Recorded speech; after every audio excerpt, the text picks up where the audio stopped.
नहीं है। आज की जो टीचिंग है टीचिंग नहीं है। बोलो बाजू वाले को, आज की जो शिक्षा है शिक्षा नहीं है। क्या है? क्या है? बताओ। सब बोलो ग्रेस। सब बोलो ग्रेस। और कितना ने सुना है ग्रेस एक टीचिंग है? कितना ने सुना है ग्रेस एक शिक्षा है? सुना है डॉक्ट्रिन है? ये तो सुना है। ग्रेस तो सिद्धांत है। या ग्रेस गलत टीचिंग है? एक बार ये भी सुना है हमने। अपने बाजू वाले को बोलो अनुग्रह शिक्षा नहीं है। अनुग्रह शिक्षा नहीं है। अनुग्रह शिक्षा नहीं है। अनुग्रह शिक्षा नहीं है। अनुग्रह की शिक्षा जरूर है। अनुग्रह की शिक्षा है, लेकिन अनुग्रह शिक्षा नहीं है। अनुग्रह पर्सन है, व्यक्ति है। अनुग्रह क्या है? व्यक्ति है। और उसका नाम क्या है? यीशु। उसका नाम क्या है? यीशु। उसका नाम क्या है? यीशु। सबको तो पता है, सबको मालूम है। इसका मतलब हम सब जानते हैं कि हम बिना अनुग्रह के कुछ नहीं है। हम जैसे बिना यीशु के कुछ नहीं है, जैसे एक मछली बिना पानी के कुछ नहीं है, हम भी अनुग्रह के बिना कुछ नहीं है। पौलुस जैसा बोलता है कि मैं जो कुछ हूँ उसके अनुग्रह से हूँ। मैं जो कुछ हूँ उसके अनुग्रह से हूँ। अपने आप को बोलो, मैं जो कुछ हूँ मैं जो कुछ हूँ उसके अनुग्रह से। उसके अनुग्रह से। एक वचन निकालेंगे मेरे साथ में। एक बात बताओ, आज का वचन आपको समझने के लिए पवित्र आत्मा की जरूरत लगेगी। और बाजू वाले को पवित्र आत्मा की जरूरत पड़ेगी। पवित्र आत्मा की जरूरत पड़ेगी आपको समझने के लिए, है ना। निकालेंगे रोमियो 8वां अध्याय। रोमियो 8वां अध्याय उसका 32। हाँ जिसने अपने निज पुत्र को भी नरक छोड़ा। हाँ। और यूहन्ना, सॉरी यूहन्ना,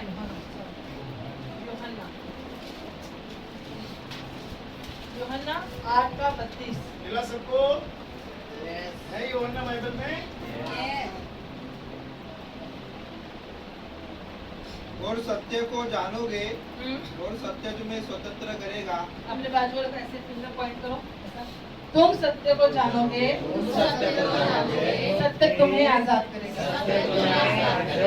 तुम जानोगे तो तुम ही आजाद होगे, मैं नहीं आजाद होंगे।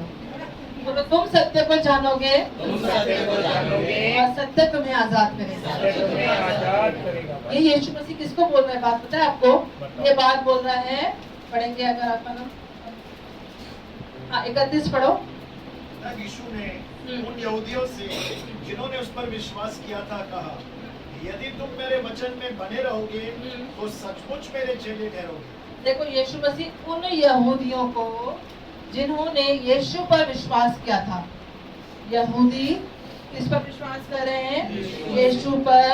और यीशु मसीह क्या बोल रहा है? यदि तुम मेरे वचन में बने रहोगे तो सचमुच मेरे चेले ठहरोगे। किस किस को यीशु का चेला बनना है? किस किस को बनना है? तो आपको यीशु के वचन में क्या होना है? अब मुझे बताओ, यहूदी कितने लोग यहूदी के बारे में जानते हैं? यहूदी कौन है? यहूदी बहुत कम लोग जानते हैं। मैं बताऊं, यहूदी परमेश्वर के चुने हुए लोग हैं जिनको ये जो व्यवस्था है ना, आप और मैं भी नहीं जानते हो क्या, एज अ मसीह होने के नाते उनको रट्टी हुई थी। रट्टी बोलो, ये तोड़ा है ना, स्टार्टिंग की 5 बाइबल की 5 किताबें, वो रटा हुआ था उनको। भविष्यवाणी की पुस्तक रटी हुई थी उनको। यीशु मसीह क्या बोल रहे हैं कि तुम सत्य को जानोगे, सत्य तुम्हें आजाद करेगा। और बोल सकते थे, भाई सत्य हम जानते हैं, हमारा मूसा ने हमको 5 किताबें दी, सत्य है ना, वो जानते हैं ना हम। लेकिन यीशु मसीह को बोल रहा है कि तुम सत्य को जानोगे, सत्य तुम्हें। इसका मतलब जो लोग वो जानते हैं वो सत्य है, जो लोग वो ऑलरेडी जानते हैं वो सत्य है। ये ध्यान देने की बात है कि यीशु किनसे बात कर रहा है, कब बात कर रहा है, किस परिस्थिति में बात कर रहा है, कैसे बात कर रहा है। बाइबल पढ़ने का भी एक वे है। हर बात को अपने ऊपर मत ले लिया करो, हर बात को जैसा लिखा है वैसा भी मत लो। कॉन्टेक्स्ट में जाओ कि क्यों लिखा, कैसे लिखा, ऊपर क्या हुआ, नीचे क्या हुआ, कब हुआ, इसको बोलते स्टडी, है ना।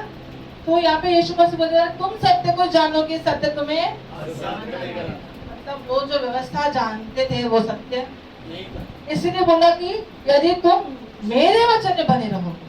किसके वचन में? आप निकालेंगे मेरे साथ रोमियो 10वां अध्याय, I think 10 ही है।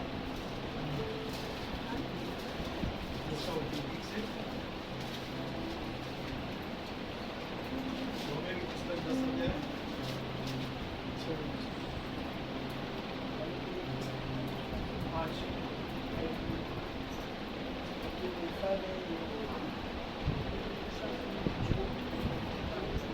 दस 17।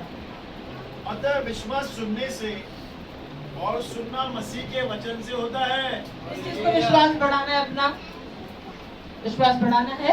तो विश्वास सुनने से और सुनना किससे होता है? मसीह के वचनों से। सुनना किससे होता है? मसीह के वचनों से। अब इसमें क्या फर्क है क्या परमेश्वर के वचन और मसीह के वचन में? है। परमेश्वर के वचन में और मसीह के वचन में फर्क है ना? ये पूरी बाइबल जो है परमेश्वर का वचन है, लेकिन मसीह भी कुछ कहता है। अगर हम बाइबल में रेड लेटर्स पढ़ते ना, किसी पास अगर लाल अक्षर वाली बाइबल हो तो वो मसीह के वचन है लाल अक्षर है, तो ये मसीह के वचन है। मसीह के वचन है अनुग्रह के वचन। मैंने पहले बताया मसीह कौन है? अनुग्रह। तो हम किसके वचन सुनना है हमको? अनुग्रह। इसलिए यीशु मसीह ने एक जगह बोला, चौकस रहो तुम किस रीति सुनते हो। यीशु मसीह ने सुनने के बारे में बहुत जोर दिया है, क्योंकि जो हम सुनते हैं कहाँ जाता है? हमारे कानों से हमारे हृदय में जाता है। और कई बार तो हमारा सबकॉन्शियस माइंड ऐसा ट्रेन हो जाता है कि हमको दूसरी बात समझ में आती, फिर वो पवित्र आत्मा वो काम कर सकता है नया बात जानने के लिए, है ना? तो जो भी हम सुनते हैं वो हमारे हृदय में जाता है। और नीति वचन 4 अध्याय में लिखा हुआ है, जैसा तू मन में है वैसा तू आप। जैसा हमारा मन है वैसे ही तो हम किसके वचन को सुनेंगे? बोलो अनुग्रह के वचन को सुनेंगे। अनुग्रह के वचन को सुनेंगे, है ना? निकालेंगे यूहन्ना रचित सुसमाचार, उसका पहला अध्याय,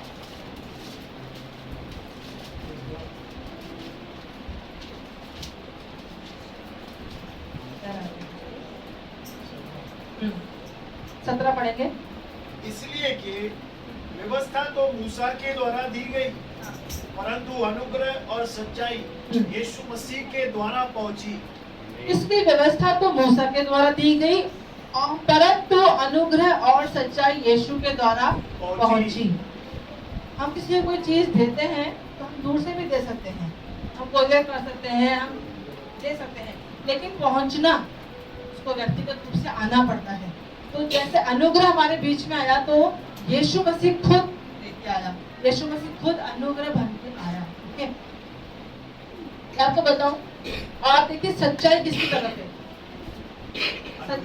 अनुग्रह की तरफ। सच्चाई किसकी तरफ है? अनुग्रह की तरफ। ऐसा नहीं लिखा कि ना, इसलिए व्यवस्था और सच्चाई मूसा के द्वारा, इससे ऐसे लिखा हुआ है, व्यवस्था तो मूसा के द्वारा दी गई, परंतु अनुग्रह और सच्चाई यीशु के द्वारा पहुंची। अनुग्रह और सच कड़वा होता है सच कड़वा, ये संसार का कहना है सच कड़वा, लेकिन मैं बताऊं सच बहुत मीठा है।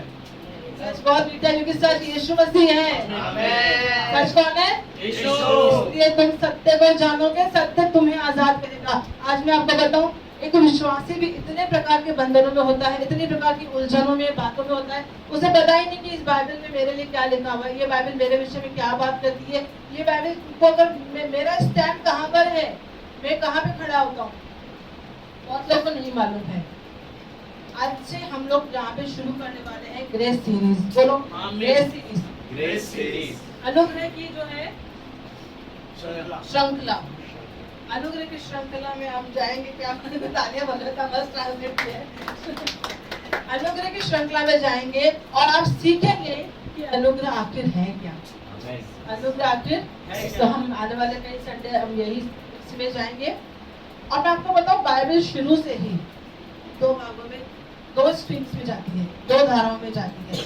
देखिए मैंने यहाँ भले और बुरे की ज्ञान का वृक्ष कितना हुआ, भले और बुरे के ज्ञान का वृक्ष। आगे आ जाओ, कैन और हाबिल, कैन और हाबिल। आगे आ जाओ, इसहाक और इश्माइल, इसहाक और फिर आगे आ जाओ, याकूब और एसाव, याकूब और फिर आगे आ जाओ, यूसुफ और उसके भाई, लिया और राहेल, है ना। फिर आगे आ जाओ, दाऊद और शाऊल। और आगे आ जाओ, यीशु और फरीसी और सदूकी, है ना। और आगे आ जाओ,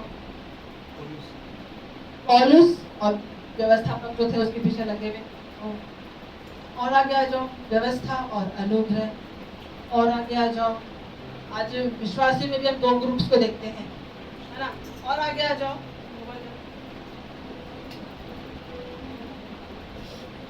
मोबाइल, बाइबल। चॉइस हमारी, हम किसको उठाते हैं? चॉइस हमारे हमेशा, आप देखेंगे ना 2 में जाता है।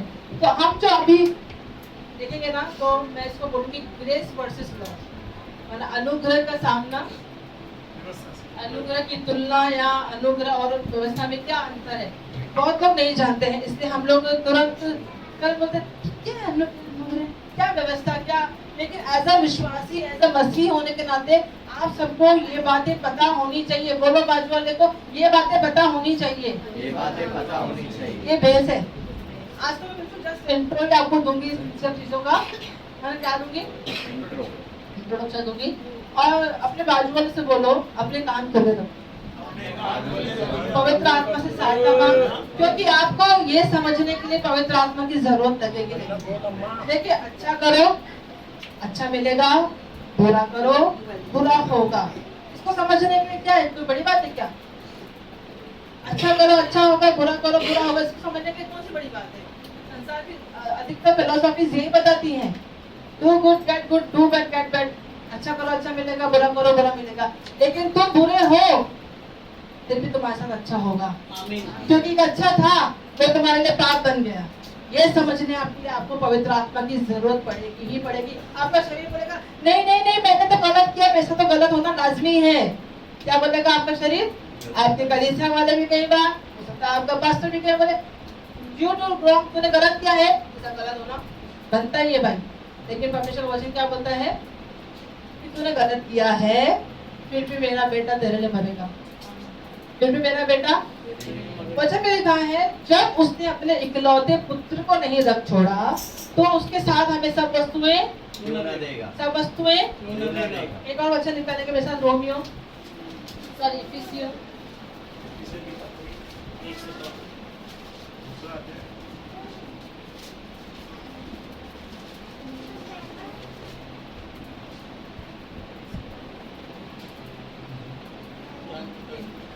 दूसरा अध्याय उसका 8 वचन, 2 का 8 पढ़िए। क्योंकि विश्वास के द्वारा अनुग्रह ही से तुम्हारा उद्धार हुआ है। विश्वास के द्वारा अनुग्रह ही से तुम्हारा उद्धार हुआ है। यह तुम्हारी ओर से नहीं वरन परमेश्वर का दान है। यह तुम्हारी ओर से नहीं वरन परमेश्वर का दान है। हाँ, आगे। और न कर्मों के कारण ऐसा न हो कि कोई घमंड करे। हाँ, हमारा जो उद्धार हुआ है वो कैसे हुआ है? अनुग्रह से। और हमने ग्रहण कैसे किया? विश्वास से। विश्वास से। आगे क्या लिखा हुआ है कि ना कि कर्मों से, ना कि किसी को घमंड का अवसर मिले। इसका मतलब विश्वास जो है वो कोई कर्म नहीं है। विश्वास क्या है? कर्म नहीं है। हम उद्धार को विश्वास से लेते हैं, हम उद्धार को विश्वास से लेते हैं क्योंकि वो अनुग्रह के रूप में हमको दिया गया है और वो परमेश्वर का दान है। हमारा उद्धार कैसे हुआ तो बताए? विश्वास के द्वारा किया, उसके लिए हुआ क्या? एक व्यक्ति जो स्वर्ग का प्रिय है, जिसमें कोई कमी नहीं, जिसमें कोई घटी नहीं, जिसने कभी पाप नहीं किया, जिसने कभी कोई गलत काम नहीं किया, उसको लहू लुहान होना पड़ा। किसके लिए? हम जैसे बुरे लोगों के लिए। अपने बाजू वाले को देख के बोलो तुझ में ऐसा क्या है कि यीशु तेरे लिए लहू लुहान हुआ। अरे अच्छे से बोलो ना, तुझ में ऐसा क्या है?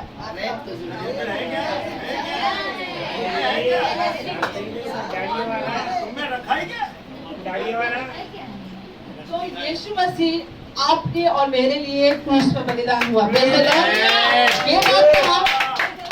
ये बात को तुरंत एक्सेप्ट कर लेते हैं ना। ये भी पवित्र आत्मा ने हमको अनुग्रह किया कि हम उस बात को जानते हैं कि यीशु मसीह हमारे पापों के लिए मर गया, गाड़ा गया और तीसरे दिन जी उठा। उसने हमें धर्मी बनाया है। लेकिन कई बार ना ये बात हम लोग सोचते हैं कि ये सब नए विश्वासी के लिए है, उद्धार तक ठीक है, लेकिन आगे ना तुमको संभालना पड़ेगा, आगे तुमको रखवाली करनी पड़ेगी, आगे तुमको देख के चलना पड़ेगा। अच्छा, मतलब ये तो वो हो गई भाई, लॉलीपॉप दिखा दिया भाई, आ जाओ आ जाओ आ जाओ प्रभु में आ जाओ, आगे तुमको चलना पड़ेगा। क्या हमारा परमेश्वर ऐसा काम करता है? क्या हमारा परमेश्वर ऐसा काम करता है? नहीं। उसने अंत तक मतलब हमको धर्मी बना दिया है। आमीन। आमीन। पास्टर अमृत संधू ने क्या कहा था अहमदनगर में? अमरनाथ देखो आने वाले हैं। आमीन। क्या बोला था कि यीशु मसीह ने तुमको सदा का धर्मी ठहरा दिया, उसके बाद सारे पाप क्षमा किए, जो कर रहे हो वो भी जो किए, वो भी जो करने वाले हो वो भी। बहुत लोगों को हजम नहीं होती है, जो करने वाले हैं वो भी। हाँ भाई वो भी। यीशु मसीह फिर से आके बनेगा क्या? वो उसने एक बार बदला कर दिया ना, मतलब एक बार तेरे पापों की क्षमा हो चुकी है, तू एक बार सर्वदा हमेशा हमेशा के लिए धर्मी ठहराया जा चुका है, तेरा उद्धार हो चुका है, तेरी स्वर्ग में सीट कंफर्म है। हालेलुया। बोलेंगे तो मैं तो कोई अच्छा काम नहीं करता हूँ, वैसे तो आज भी गलतियाँ होती है, मैं तो आज भी गिर जाता हूँ, तो उठता कितनी जल्दी है वो मैटर करता है। गलती तो सबसे होती है, गिरता हर कोई है, उठते तुम कितनी जल्दी हो और किस ताकत से उठते हो? सब बोलो, मैं प्रभु की सामर्थ्य से वीरता दिखाऊंगा। ऐसा परमेश्वर का वचन बोलता है कि यहोवा की सामर्थ्य से मैं वीरता दिखाऊंगा। अगर हम गिर भी जाते हैं ना, तो आपको पता है वो समय हमको कौन बोलता है कि तूने गलती की है? क्या हमारा शरीर बोलेगा? क्या शैतान बोलेगा? लेकिन पवित्र आत्मा हमको बोलता है। क्या पवित्र आत्मा क्या बोलता है? कि तुझसे गलती हुई है, फिर से खड़ा हो जा, और परमेश्वर तेरे साथ में है।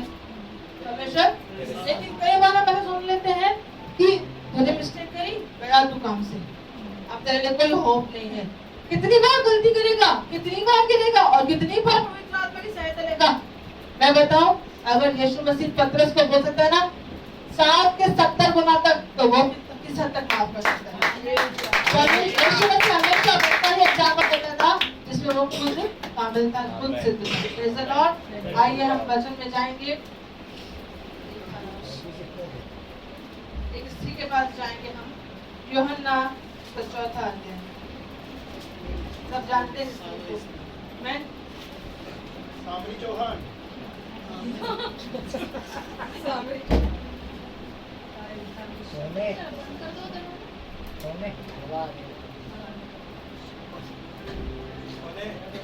कई बार लोग बोलते हैं कि अनुग्रह अनुग्रह बोलकर हम पाप का लाइसेंस देते हैं। क्या बोलते हैं? पाप का। तो मेरे को बताओ, कौन सी चर्च में पाप नहीं होता है? कौन पाप नहीं कर रहा है? हाँ, कहाँ पाप नहीं हो रहा है? सही है। अनुग्रह आपको पापों से मुक्त करता है, गारंटी। तो परमेश्वर का वचन आपको गारंटी देता है इस चीज की। मालूम है, एक कोट में आपके लिए पढ़ूंगी, sin does not stop God's grace from flowing, but God's grace will stop sin। यहाँ पे ये बोल रहा है कि पाप जो है परमेश्वर के अनुग्रह को बहने से नहीं रोकता, लेकिन अनुग्रह है जो पाप को हमेशा रोकता है। ये इस जगह पे पाप था, मुझे बताओ, ये संसार में पाप था? संसार में पाप था? यीशु मसीह आया, आपने पाप उसको रोक पाया क्या? नहीं। पाप उसको रोक पाया? नहीं। जब मैंने यीशु को मसीह को ग्रहण किया, मैं पापी थी? आपने यीशु मसीह को ग्रहण किया, पापी थे? आपने यीशु को ग्रहण किया, पापी थे? क्या आपके पाप ने यीशु को रोक पाया? आपका पाप यीशु को आपके जीवन में आने से रोक पाया? लेकिन यीशु ने पाप को रोका कि नहीं रोका? यीशु ने पाप को रोका कि नहीं रोका? अनुग्रह ने पाप को रोका कि नहीं रोका? Praise the Lord. तो अनुग्रह का टीचिंग सुनने से, प्रचार करने से, उसको ग्रहण करने से घबराओ मत कि अगर मैं सुनूंगा तो मैं परमेश्वर को हल्के में लूंगा, अगर मैं सुनूंगा तो मैं पाप पे पाप करूंगा। क्यों करेगा भाई? आप इतने मूर्ख हो क्या? आप इतने बेवकूफ है क्या कि परमेश्वर हमको अगर अपना भलाई दिखा रहा है, अपना प्रेम दिखा रहा है और हम उसके खिलाफ जाएंगे? हमारा बच्चा भी नहीं जाएगा। आपको बताओ, एक एग्जाम्पल देती हूँ मैं आपको। ये आदि का फ्रेंड समझो घर पे आता है ना, आदि का फ्रेंड घर पे आता है और मैं किसी काम से घर से बाहर जाती हूँ, तो मैं इसको इंस्ट्रक्शन देके जाऊंगी कि गैस को मत ऑन करना, छुरी को मत आता है, नाइफ से दूर रहना, और ये कांच है इसके बाजू में नहीं जाना, ठीक है? मैं ऐसे इंस्ट्रक्शन देके चले जाऊंगी। ये आपको सही लग रहा है? सही लग रहा है आपको? बिल्कुल सही लग रहा है, क्योंकि इनके फायदे के लिए है। लेकिन अभी मानो मेरे हस्बैंड है और विनोद भाई घर पे आते हैं और मैं घर से जाती हूँ पूरा के साथ में कहीं पे, और बोलूँगी विनोद भाई गैस को चालू करना, विनोद भाई छुरी को मत हाथ लगाना, विनोद भाई कांच से दूर रहना। विनोद भाई बोले पागल है, मैं बच्चा हूँ क्या? क्या बोलेंगे? मैं बच्चा हूँ क्या? मुझे गैस ऑन करना नहीं आता है, मुझे मैं दिन भर बातें करता हूँ। हाँ, कुछ ऐसे नहीं करते।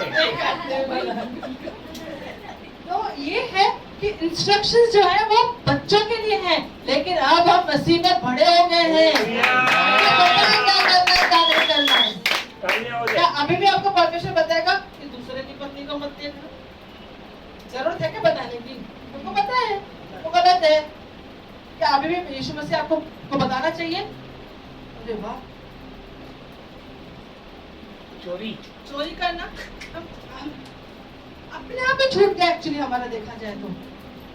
मैं आपको बताऊं, मुझे चोरी की बहुत आदत थी जब मैं विश्वास में नहीं थी। भाई अभी मत संभाला अपनी चीजें।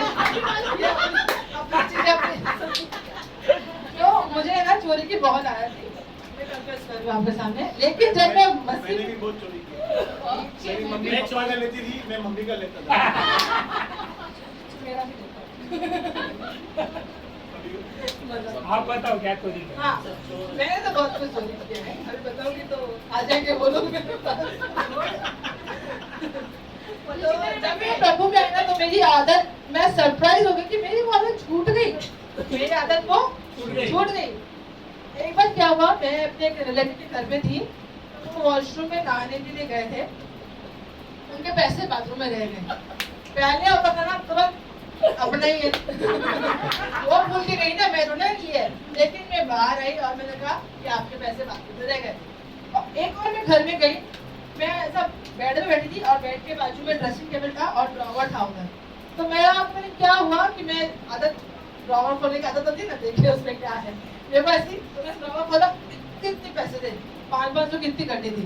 तो मैंने बोला कि मेरे को थॉट भी नहीं आया, और मैंने निकाल के मैंने उसको दे दी। मैंने आपके पैसे ऐसे मत रखो, क्योंकि बहुत फंक्शन था उस घर में। तो मैं परमेश्वर को बहुत बोले थे कि मुझे किसी ने इंस्ट्रक्ट नहीं किया, मुझे किसी ने बताया नहीं, लेकिन मुझे पता है कि वो गलत है और मेरे से नहीं हुआ वो। तो ग्रेस है कि आपसे पाप होगा ही नहीं, आपसे होगा ही नहीं। ये तो छोटी बात है चोरी, लेकिन बड़े से बड़ा गुनाह आपसे नहीं होगा। लेकिन जब आप व्यवस्था सुनेंगे ना, ये मत कर, ये मत कर, ये मत कर, ये मत कर, आप वो करेंगे करेंगे करेंगे। क्योंकि पाप का बल कौन है? व्यवस्था। पाप का बल कौन है? व्यवस्था। व्यवस्था क्या पता है? ये मत कर, ये कर, ये मत कर, ये कर, है ना? बच्चा चलना सीखता है, गिरता है, उठता है, गिरता है, उठता है, लेकिन एक वक्त आता है वो चलता है, एक वक्त आता है वो चलता है। तो हम भी बस्ती में बढ़ते हैं, गिरते हैं, उठते हैं, गिरते हैं। किसी बच्चे को देखा है क्या? वो क्रॉलिंग किया, मतलब घुटने पर चला और उठा और फिर से वो गिर गया और वो हार मान के बैठ गया, मैं नहीं कर पाऊंगा, मैं गिर गया। उसके अंदर थॉट भी नहीं आता है, उसके अंदर ये विचार भी ना ही उसके माँ बाप के अंदर आता है। उसके माँ बाप ने बोला क्या, अरे अरे अरे गिर गया, दोबारा कोशिश की ना चलने की, बताती हूँ। किसी माँ बाप ने ऐसा होप छोड़ा है क्या? किसी माँ बाप ने छोड़ी है होप, लेकिन वो उनको पता है 2 बार 3 बार गिरेगा। हम बोलते ना, अरे हाँ हाँ चलना सीख रहा है इसलिए गिर रहा है, बोलते हैं ना, चलना सीख रहा है ना, गिर रहा है। तो मसीह में भी अगर आपसे गलती होती है ना, मिस्टेक होती है, तो आप बोलो मैं चलना सीख रहा हूँ, एक दिन मैं दौड़ूंगा, मैं चलना सीख रहा हूं। मैं दौड़ूंगा मसीह के लिए। हमें आमेन। हमको निराश बिल्कुल नहीं होना है, बोलो निराश बिल्कुल नहीं होना है। बिल्कुल नहीं होना है। निराश तुमको एक ही जन करता है,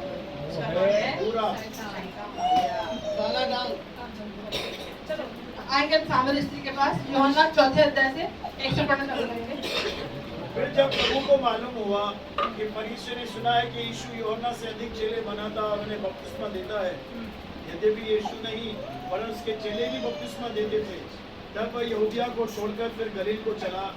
उसको सामरिया से होकर जाना अवश्य था, इसलिए वह सुखार नामक सामरिया के एक नगर तक आया, जो उस भूमि के पास है जिसे याकूब ने अपने पुत्र यूसुफ को दिया था। याकूब का ओके। इतने में एक सामरी स्त्री जल भरने आई। यीशु ने उससे कहा मुझे पानी पिला। एक सामरी स्त्री जल भरने, बोला एक सामरी स्त्री जल भरने आई और यीशु ने उससे कहा, यीशु ने उससे क्या कहा? मुझे पानी पिला। पता है इस स्टोरी में क्या बोलते हैं? थर्स्टी सेवियर, एक प्यासा उद्धारकर्ता। इस कहानी का ऐसा भी नाम है, एक प्यासा उद्धारकर्ता। एक उद्धारकर्ता जो बोलता है कि जीवन का जल मैं हूँ, वहाँ पे वो प्यासा हो गया। इसके लिए उस सामरी स्त्री के लिए प्यासा बन गया, है ना? पढ़ेंगे। क्योंकि उसके चेले तो नगर में भोजन मोल लेने को गए थे। हाँ उस सामरी स्त्री ने उससे कहा, तू यहूदी होकर मुझ सामरी स्त्री से पानी क्यों मांगता है? हाँ। क्योंकि यहूदी सामरियों के साथ किसी प्रकार का व्यवहार नहीं रखते थे। पहले तो उसने क्या बोलती है उसको? तू यहूदी। क्या बोलती है? तू यहूदी। आगे यीशु ने उत्तर दिया, यदि तू परमेश्वर के वरदान को जानती और यह भी जानती कि वह कौन है जो तुझसे कहता है मुझे पानी पिला, तो तू उससे मांगती और वह तुझे जीवन का जल देता। आगे आगे। स्त्री ने उससे कहा, हे प्रभु, तेरे पास जल भरने को तो कुछ है ही नहीं। पहले उस स्त्री ने क्या बोला? तू यहूदी। अब क्या बोल रही है? हे प्रभु। पहले क्या था? यहूदी, फिर उसका लेवल बढ़ रहा है, हे प्रभु। आगे। क्या तू हमारे पिता याकूब से बड़ा है, जिसने हमें यह कुआं दिया और अपनी ही संतान और अपने पशुओं समेत इसमें से पिया? हाँ। यीशु ने उसको उत्तर दिया, जो कोई यह जल पिएगा वो फिर प्यासा होगा, परंतु जो कोई जल में से पिएगा जो मैं उसे दूंगा, वह फिर अनंतकाल तक प्यासा न होगा। हाँ। परंतु जल मैं उसे दूंगा वह उसमें एक सोता बन जाएगा और अनंत जीवन के लिए उमड़ता रहेगा। आमेन। आगे। स्त्री ने उससे कहा, हे प्रभु, वह जल मुझे दे ताकि मैं प्यासी न हूँ। मैं जल भरने को इतनी दूर आऊँ। यीशु ने उससे कहा, जा अपने पति को यहाँ बुला ला। स्त्री ने उत्तर दिया, मैं बिना पति की हूँ। यीशु ने उससे कहा, तू ठीक कहती है, मैं बिना पति की हूँ, क्योंकि तू 5 पति कर चुकी है। जिसके पास तू अब है वह भी तेरा पति नहीं। यह तो तूने सच ही कहा है। स्त्री ने उससे कहा, हे प्रभु, मुझे लगता है कि तू भविष्यवक्ता है। हमारे बाप दादा रुको ने रुको। अब स्त्री बोल रही है, पहले क्या बोला? तू यहूदी, फिर बोला हे प्रभु, अब बोल रही है कि तू भविष्यवक्ता है। क्या बोल रही है? भविष्यवक्ता। यहाँ पे यीशु मसीह ने क्या बोला? अपने पति को बुला के ला, और उसने बोला कि मैं बिना पति की हूँ। तो यीशु ने क्या बोला? तूने सच ही कहा है। अगर आप एक ट्रांसलेशन में पढ़ेंगे, अगर ग्रीक को अगर ट्रांसलेट करें ना, तो वहाँ पे लिखा है यू हैव सेड ब्यूटीफुली, तूने बहुत खूबसूरती से कहा है कि मैं। उसने क्या बोला? झूठ बोला। स्त्री ने क्या किया? झूठ बोला कि मैं बिना पति की हूँ, जबकि 5 पति कर चुकी है और एक के साथ लिविंग में रह रही है, मतलब इलीगली रह रही है, मतलब वो व्यभिचार में है। तो वो क्या बोल रहा है यीशु मसीह? तूने बहुत खूबसूरती से कहा है। क्या उसने खूबसूरती से कहा? क्या उसने अच्छी बात बोली? उसने झूठ बोला कि मैं बिना पति की हूँ। लेकिन मैं बताऊं, यीशु मसीह का बात करना और हमारा बात करना और हमारा सुनना और यीशु मसीह का सुनना टोटली डिफरेंट है, टोटली डिफरेंट। इसलिए यशायाह में कहा, तेरे विचार और मेरे विचारों में जमीन और आसमान का प्रेज़ द लॉर्ड। तो यहाँ पे क्या बोल रहे हैं कि तूने बहुत अच्छे से बोला कि तू बिना पति की है, क्योंकि तू 5 पति कर चुकी है। जिसके पास तू अब है वह भी तेरा पति नहीं है। ये तूने सच ही कहा है, क्योंकि यीशु मसीह को पता है कि एक स्त्री के लिए उसका पति क्या होता है, उसका संरक्षक होता है, उसका संभालने वाला होता है, उसकी भावनाओं को समझने वाला होता है, उसकी प्यास को बुझाने वाला होता है, उसकी जरूरतों को पूरा करने वाला होता है। वहां पे यीशु मसीह ने कहा कि मुझे पता है कि तू बिना पति की है, हालांकि तूने 5 पति किए होंगे, तू जिसके साथ है वो तुझे यूज कर रहा है, लेकिन वो तेरा पति नहीं है। यहाँ पे वो स्त्री को उसने उसका पाप दिखाया सामने, उसका क्या दिखाया? पाप दिखाया। लेकिन वो स्त्री क्या बोलती है? वो भाग नहीं जाती है, लेकिन वो बोलती है तू भविष्यवक्ता है। क्या बोलती है? देखो, जब पवित्र आत्मा आपको आपके पाप बताएगा ना, तो आप यीशु की तरफ आकर्षित होंगे। शैतान आपको दोषी ठहराएगा ना, आप नीचे और नीचे गिरते जाएंगे। ये आपके ऊपर, आप किसकी आवाज को सुन रहे हैं। पवित्र आत्मा आपको अपनी गलती महसूस कराएगा तो आपको यीशु से दूर नहीं लेके जाएगा। अब तो तू गया, अब तो तू, तेरा कुछ नहीं होने वाला। गलती पे गलती, गलती पे गलती। अरे तेरे को 13 साल हो गए प्रभु में आके, 18 साल हो गए, अभी तक वहीं पे पड़ा है। पवित्र आत्मा अभी भी तेरे पास होप है, अभी भी यीशु बाएं पसारे तेरा इंतजार कर रहा है। Praise the Lord। क्योंकि उसने तेरे सारे पापों को क्षमा किया। जब भजन संगीता 103 में ये दाऊद बोलता है कि वही तो तेरे सब धर्म को क्षमा करता है और तेरे रोगों को क्षमा करता है। क्या पुराने नियम में दाऊद बोल सकता है? हम नए नियम में नहीं बोल सकते क्या कि उसने मेरे सारे धर्मों को क्षमा किया है, मेरे सब लोगों को चंगा किया है? Praise the Lord। और दाऊद पुराने नियम में रहकर नए नियम की लाइफ जी रहा है और आज का विश्वासी नए नियम में रहकर पुराने नियम का जिंदगी जी रहा है और हारा हुआ जिंदगी जी रहा है। बहुत मुझे दुख के साथ बोलना पड़ा, हारा हुआ जिंदगी जी रहे हैं विश्वासी। क्योंकि मैंने अपने मसीह जीवन में बहुत से विश्वासियों को मतलब बेबस देखा है और ऐसा देखा है कि जैसे मतलब वो राजाओं के राजा के बच्चे नहीं है, वो ऐसे बेचारे से घूमते हैं क्योंकि पता है वो सत्य नहीं जानते। तो वो आजाद कैसे होंगे? वो सत्य नहीं जानते हैं तो वो एक आजादी क्या होती है? आजादी क्या होती है? भारत देश में रहते हैं हम लोगों को पता है आजादी क्या होती है। 200 साल तक गुलामी में रहा हमारा देश, उसके बाद बहुत ही कुर्बानियों के बाद हमको आजादी मिली। आज हम जो चाहे कर सकते हैं, जिस धर्म का चाहे प्रचार कर सकते हैं। हमारा देश आजाद है ना?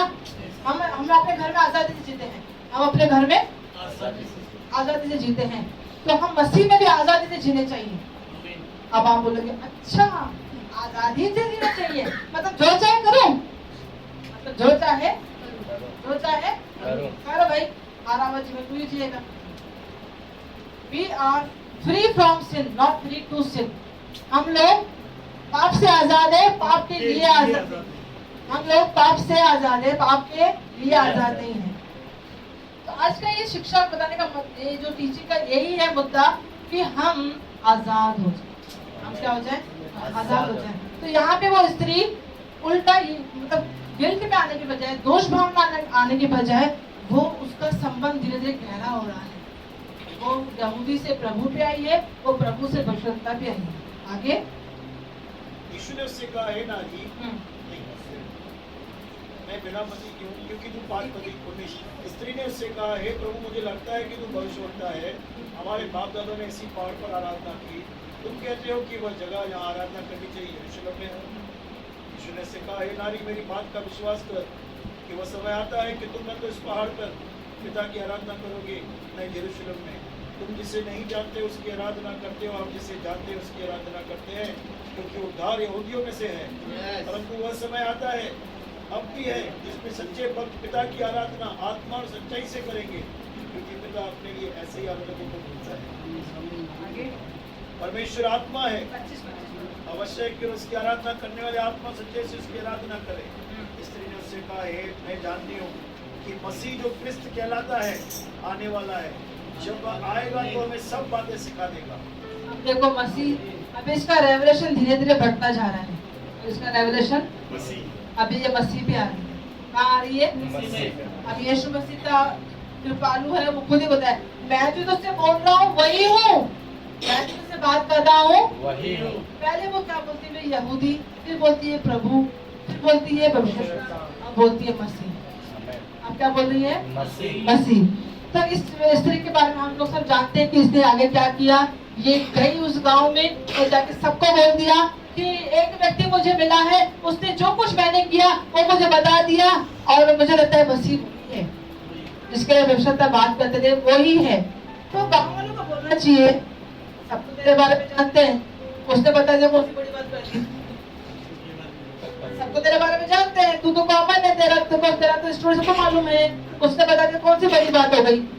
कई बार हमको भी मसीह का काम है ना बहुत हल्का सा रहता है, सब तो काम करते हैं, यीशु ने कहा तो कौन सी बड़ी बात है? हमारा वो फलाना भी काम करता है, वहां जाने से भी काम हो जाता है। लेकिन उस स्त्री के बताने में जो एक कन्विक्शन पावर था ना, उस स्त्री के बताने में जो वो एक, जब हम नए नए आते हैं प्रभु में और हम बता दें कि हमको यीशु मिल गया है, हम हर दूसरे आदमी को बताते हैं कि हमको प्रभु मिल गया है, हम यीशु को जानते हैं, हमको जो उद्धार करता है वो मिल गया, सच्चा परमेश्वर हमको मिल गया है, हमें दीवाने की तरह बताते हैं, है ना। लेकिन उस स्त्री के बताने में उस वक्त यीशु की बातों की खुशबू थी जो उन लोगों को यीशु तक लेके आई। वो उस वक्त वो स्त्री बात नहीं कर रही थी। कौन ऐसी स्त्री जो सब जाके सबको बोले कि एक व्यक्ति मिला है, जो कुछ मैंने किया। देखो वो दोपहर को आई है पानी भरने, मतलब सबसे चुप के, वो नहीं चाहती कोई उसको देखे, कोई उससे मिले या कोई उसकी तरफ टॉन्ट करे या उसके ऊपर कुछ मजाक उड़ाए, लेकिन अब वो खुद जाती है, अब वो खुद जा रही है। मैं आपको बताऊं, जब पवित्र आत्मा आपके जीवन में काम करता है ना, तो आप है ना उन बातों को कन्फेस करने से नहीं लज जाते हैं जो आपके लिए शर्म का कारण थी, क्योंकि आपकी शर्म जो है वो परमेश्वर की महिमा में बदल चुकी है। आपकी शर्म किसने बदल चुकी है? आपकी जो मिस्टेक्स है वो उसकी ग्लोरी में बदलने के लिए परमेश्वर सामर्थ्य है।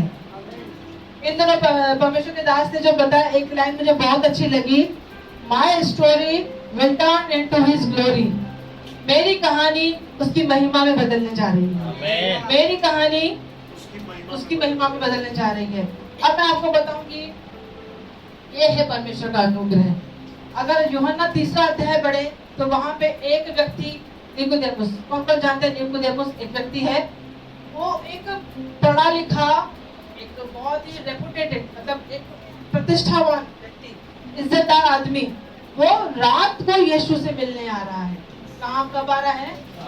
रात को यीशु से मिलने, क्योंकि उसको डर था अगर मैं दिन को मिलने गया तो लोग मुझे देख लेंगे, तू यहूदियों का सरदार है, यीशु से मिलने जा रहा है, तू फरीसी होकर के, यहूदियों का सरदार होकर तू यीशु से मिलने जा रहा है, क्या ये सही है? क्योंकि यहूदी यीशु को सही नहीं मानते थे, तो वो चुपके चुपके आता है और यीशु उसे कैसे बातें करता है, वो एकदम ही डिफरेंटली बात करता है।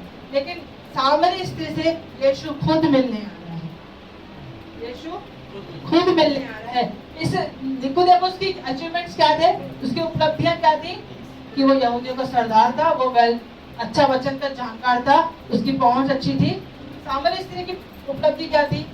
सिर्फ 5 पति पढ़ चुकी थी, जिसके साथ रहती है वो भी उसका पति नहीं, ये इसकी उपलब्धि थी। लेकिन यीशु ऐसे को ही ढूंढकर, ऐसे कोयले को, ऐसे पत्थरों को ढूंढकर, ऐसे तुच्छों को ढूंढकर निकालता है, तराशता है और उसे अपने राज्य के लिए इस्तेमाल करता है। Praise the Lord, hallelujah, hallelujah. दिखा रहा है। आइए योना में जाएंगे, योना नबी की किताब निकालेंगे। आपको पता है योना नबी की ऐसी किताब है जो क्वेश्चन मार्क से खत्म होती है।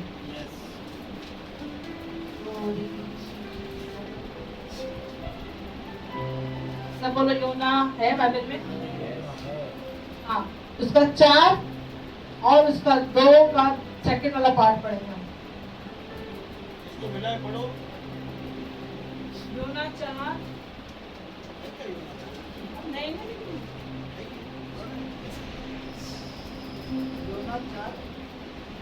योना 4 उसका 2 का सेकंड पार्ट पढ़ेंगे। तो पढ़ो। और उसने यहोवा से यह कहकर प्रार्थना की, हे यहोवा, जब मैं नहीं, सेकंड पार्ट पढ़ोगे, क्योंकि से पढ़ो।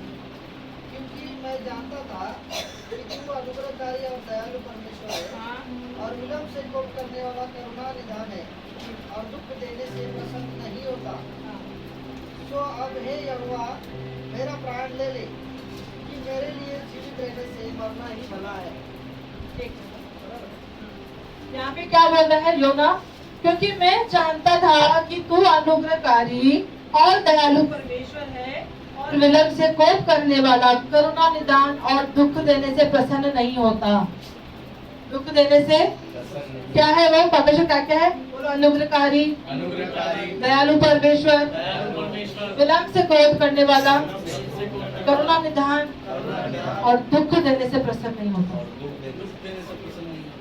कई बार हमको लगता है इसलिए तो बहुत कुछ ऐसा है, इसके ऊपर परमेश्वर का न्याय आना चाहिए और नहीं आता है, लेकिन नहीं आता है। हम बोलते हैं प्रभु इतना गलत कर रहा है वो व्यक्ति, फिर भी हम चुप बैठे, कुछ करते नहीं उसका। उनके लिए जवाब ये है, 11 वचन का आखिरी मैं लाइन आपके लिए पढ़ती हूँ। तो क्या मैं उस पर तरस ना खाऊं? ये योना किताब की आखिरी लाइन है। तो क्या मैं उस पर तरस ना खाऊं? वो मेरा बच्चा है, वो भले नहीं जानता लेकिन आज भी वो मेरे लहू से धुला हुआ है। वो गलती कर रहा है लेकिन मेरे लहू से धुला हुआ है, तो क्या मैं उस पर तरस ना खाऊं? एक वचन निकालेंगे, निर्गमन 34 उसका 6 वचन। देखिए, जब भी परमेश्वर को फिरौन के सामने प्रकट करना था,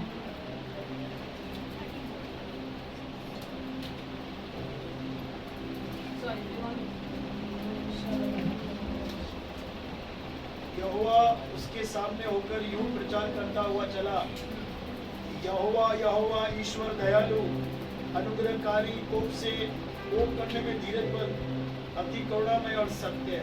देखो ये परमेश्वर का नाम है। परमेश्वर अपने विषय में क्या प्रचार कर रहा है कि यहोवा यहोवा ईश्वर दयालु, अनुग्रहकारी, कोप करने में धीरजमंद और अति करुणामय, सत्य, हजारों पीढ़ियों तक निरंतर करुणा करने वाला, अधर्म और अपराध का क्षमा करने वाला है, परंतु दोषी को वो किसी प्रकार से निर्दोष नहीं ठहराएगा। परमेश्वर क्या बोल रहा है कि वो हजारों पीढ़ियों तक करुणा करने वाला, वो अनुग्रहकारी, वो दयालु है। लेकिन परमेश्वर को भी क्रोध आता है। परमेश्वर को भी एक दिन परमेश्वर को क्रोध आया था। यशायाह 53 अगर हम पढ़ेंगे उसमें परमेश्वर का क्रोध है। क्या है? परमेश्वर का क्रोध है। उसने अपना क्रोध किस पर निकाल दिया? सारा यीशु पर। और अगर यशायाह 54 आप पढ़ेंगे तो उसमें क्या लिखा हुआ है कि अब से मैं तुझ पर कभी न करूंगा, अब से मैं तुझ पर कभी क्रोध न करूंगा। वो आपका नाम लेके बोल रहा है कि विवेक अब मैं तुझ पर कभी क्रोध नहीं करूंगा, क्योंकि मेरा क्रोध एक व्यक्ति उठा चुका है। मेरा क्रोध एक व्यक्ति, हम इंसान होने के नाते एक गलती की सजा 2 बार देते हैं क्या? एक गलती की सजा 2 बार देते हैं क्या? एक गलती की सजा एक ही बार देते हैं। परमेश्वर हमारी गलतियों की सजा एक बार यीशु मसीह को दे चुका है। अब हम सजा के कटघरे में नहीं आते हैं। नहीं तो यूहन्ना 3:17 नहीं लिखा जाता। यूहन्ना 3:17 निकालेंगे मेरे साथ। यूहन्ना 3:17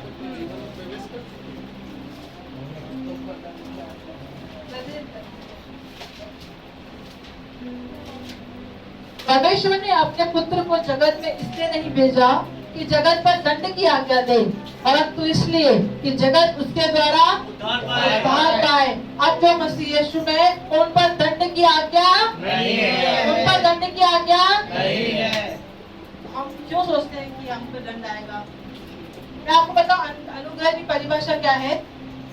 अनुग्रह को क्या बोलते हैं और ग्रेस को क्या बोलते हैं? अनुग्रह की परिभाषा क्या है? Unmerited, undeserved, unearned favour.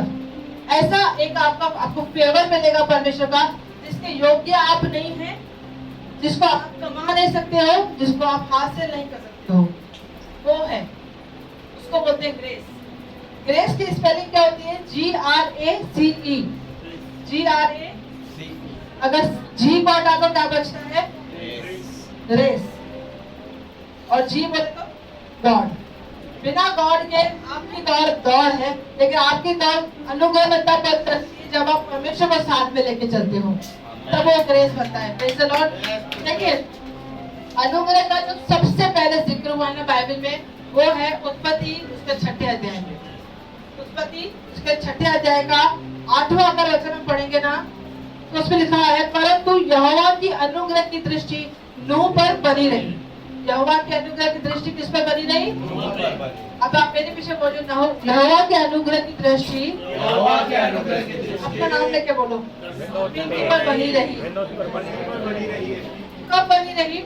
अगर 7वां वचन पढ़े ना, तब यहोवा ने कहा, मैं मनुष्य को जिसकी मैंने सृष्टि की है पृथ्वी के ऊपर से मिटा दूंगा।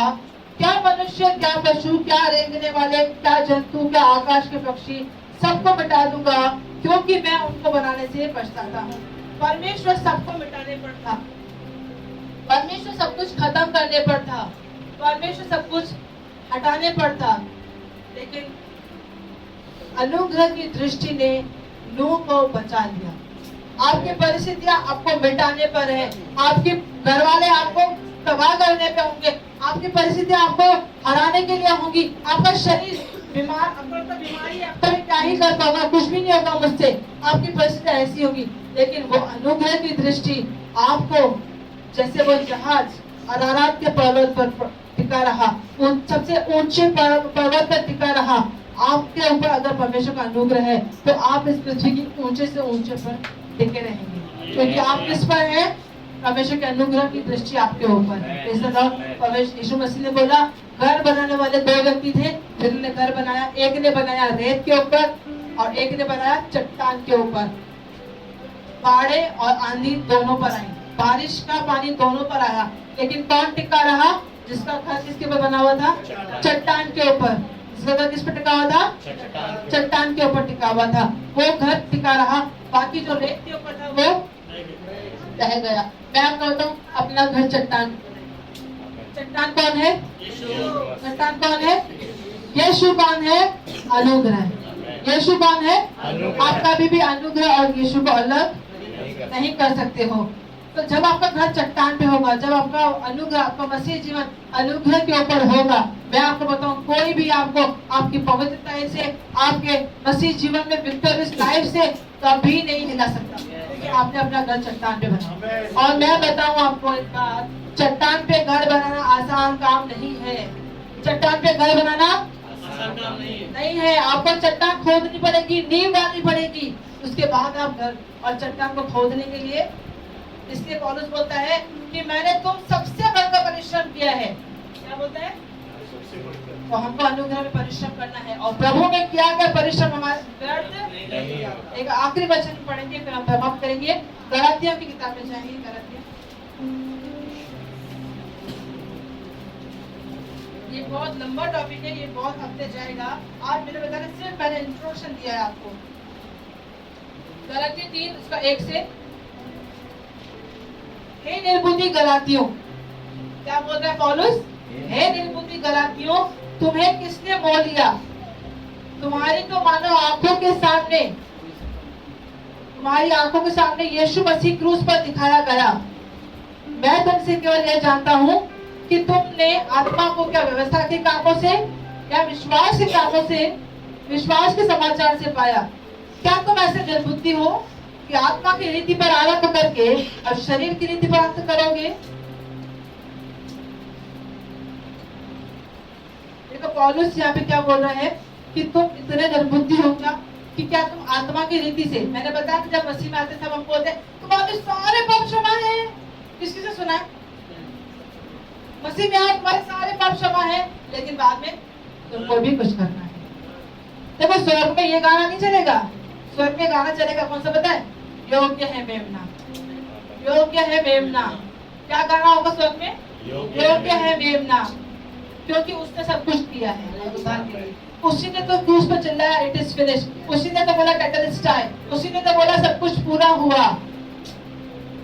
उसी ने बोला सब कुछ पूरा हुआ। इसलिए स्वर्ग में क्या गाना होगा? योग्य है मेमना। ये गाना नहीं होगा योग्य है मेमना और मैं भी, मैंने भी कुछ किया मेरे उद्धार के लिए। ये गाना नहीं चलने वाला है। जो ये गाना गाएंगे भैया बहुत पछताएंगे। ये गाना नहीं होगा। स्वर्ग में एक ही गाना है, योग्य है मेमना। Praise the Lord, hallelujah.